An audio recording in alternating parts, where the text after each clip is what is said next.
जय हिंद.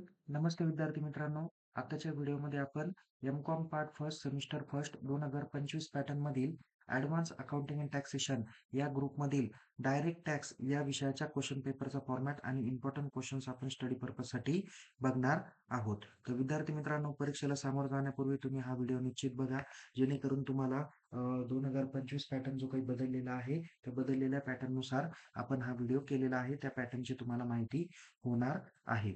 तर विद्यार्थी मित्रांनो, यामध्ये आपण या व्हिडिओमध्ये advance cost advance accounting and taxation मधील डायरेक्ट टॅक्स या विषयाची संपूर्णतः माहिती घेणार आहोत. तुम्हाला माहिती आहे की या विषयाला 2 क्रेडिट आहे. टोटल मार्क 50 असणार आहे. त्यापैकी इंटरनल 20 मार्कासाठी राहील. युनिव्हर्सिटीची एक्झाम तुमची 30 मार्काची राहणार आहे. एकूण परीक्षेसाठी विद्यापीठाच्या 2 तासाचा टाइम अवधी असणार आहे.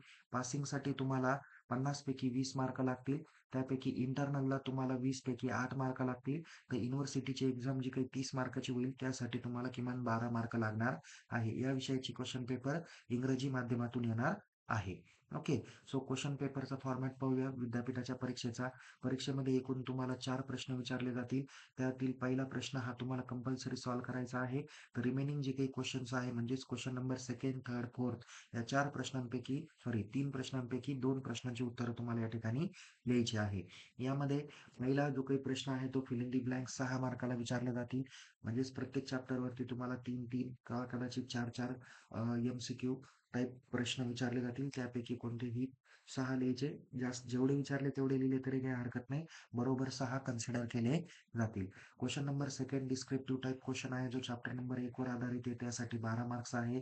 Question number 3 descriptive type question chapter number 2 वर असेल, तो 12 मार्काला राहील. तर question number 4 problem of unit number first आणि युनिट नंबर सेकंड यावर राहील. एकूण 4 प्रॉब्लेम विचारले जातील. त्यापैकी कोणतेही 2 तुम्हाला सॉल्व्ह करायचे आहे. त्यासाठी 12 मार्क्स आहे. यामध्ये chapter number 1 were on basic concept राहतील. तर चॅप्टर नंबर 2 वर सेक्शन 234 ए, 234 बी, 234 सी वरती प्रॅक्टिकल प्रॉब्लेम राहणार आहे. सॉरी, असे मिळून टोटल या ठिकाणी तुम्हाला इथे 30 मार्काचा हा जो काही पॅटर्न असणार आहे, हा पॅटर्न राहणार आहे. ओके. सो तुम्हाला या ठिकाणी दिसत असेल की कोणतेही 2 प्रश्न क्वेश्चन नंबर 2, 3, 4 पैकी सॉल्व्ह करायचे आहे. यामध्ये क्वेश्चन नंबर सेकंड जो काही असणार आहे, तर क्वेश्चन नंबर सेकंड हा ब्रॉड क्वेश्चन चॅप्टर नंबर 1 वर आधारित असणार आहे, ज्यासाठी तुम्हाला 12 मार्क्स असतील. यामध्ये चॅप्टर नंबर 1 चं नाव आहे basic concept and ICDS. ICDS म्हणजे income computation and disclosure standard आहे. यामध्ये कोणकोणते प्रश्न विचारण्याची शक्यता आहे? तर पहिला आहे what do you mean by income tax? Explain the features of income tax. Okay. Second आहे explain the difference between capital expenditure and revenue expenditure. याला अजूनही काही महत्त्वाचे शॉर्ट नोट्समध्ये मी काही प्रश्न दाखवलेले आहे. पुढे मी थोडक्यात माहिती देणारच आहे. बट हे देखील प्रश्न तुम्ही करून ठेवले पाहिजे.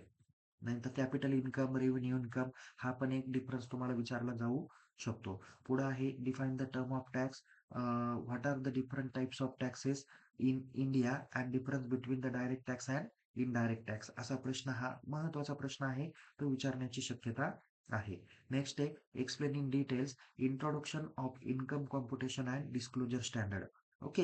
या पद्धतीचे प्रश्न कदाचित चॅप्टर नंबर 1 वर विचारले जातील. हेच विचारले जातील असं काही नाही. पण तुम्ही हे प्रश्न कराच करा, पण बाकीचाही सेल्फ स्टडी तुम्ही करा. क्वेश्चन नंबर 3 जो चॅप्टर नंबर 2 वर आधारित ब्रॉड क्वेश्चन राहील 12 मार्काला, tax regime and advance payment of tax हे टॉपिकचं नाव आहे. ज्यामध्ये प्रश्न आहे explain the exemption and deduction allowed and disallowed under the alternative tax regime. किंवा ओल्ड टॅक्स रिझिमच्या नुसार डिसअलाउड आणि अलाउड असे जे काही डिडक्शन आहे किंवा एक्झम्पशन आहे ते तुम्हाला विचारले जातील. इथं 2 प्रश्न आहे. एक तर अलाउड एक्सपेंडिचर एक्झम्पशन आणि डिडक्शन विचारले जातील किंवा डिसअलाउड एक्झम्पशन आणि डिडक्शन विचारले जातील अल्टरनेटिव्ह टॅक्स रिजिमनुसार. नेक्स्ट आहे explain the due dates of payment of advance tax and provisions of income tax act in regarding to the computation of advance tax liability. Okay, म्हणजे थोडक्यात ऍडव्हान्स टॅक्स पेमेंट करण्याच्या कोणकोणत्या due dates आहे त्याची माहिती द्या. त्या संदर्भातले काही इन्कम टॅक्स ऍक्टमध्ये काही प्रोव्हिजन आहे का ऍडव्हान्स टॅक्स लायबिलिटीच्या बाबतीत, त्याची माहिती या ठिकाणी द्यायची आहे. एकदम महत्त्वाचा प्रश्न आहे, what are the rate of income tax under the old tax regime for the assessment year 25-26. Okay, तुम्ही दोन्हीही जे काही रिझिमनी असेल तर टॅक्स रेट काय आहे तो चांगल्या पद्धतीने अभ्यास करा. ओके, असेसमेंट इयर कमी जास्त होऊ शकतं. नेक्स्ट एक question number 4, problem on unit number first आणि युनिट नंबर 2. चारपैकी 2 प्रॉब्लेम तुम्हाला सॉल्व्ह करावे लागतील. यामध्ये चॅप्टर नंबर 1 हा बेसिक कन्सेप्ट आहे, तर chapter number 2 section 234A, B, C यावर आधारित प्रॅक्टिकल प्रॉब्लेम असणार आहे. इथे तुम्हाला सांगितलेलं आहे की problem on basic concept and problem on under section 234A, 34B, 34C. Okay, यावर आधारित हे प्रश्न इथे असू शकणार आहे. हा मी एक्स्ट्रा क्वेश्चन दिलेले आहे, प्रिपरेशन करून ठेवा, कारण कधी कधी एक्झामिनर बदललेले असतात, त्याच्यामुळं क्वेश्चन पेपरचा फॉर्मॅट कसा असेल सांगता येत नाही. पण कधी कधी जर का शॉर्ट नोट्स विचारल्या तर या पण शॉर्ट नोट्स विचारल्या जाऊ शकतात.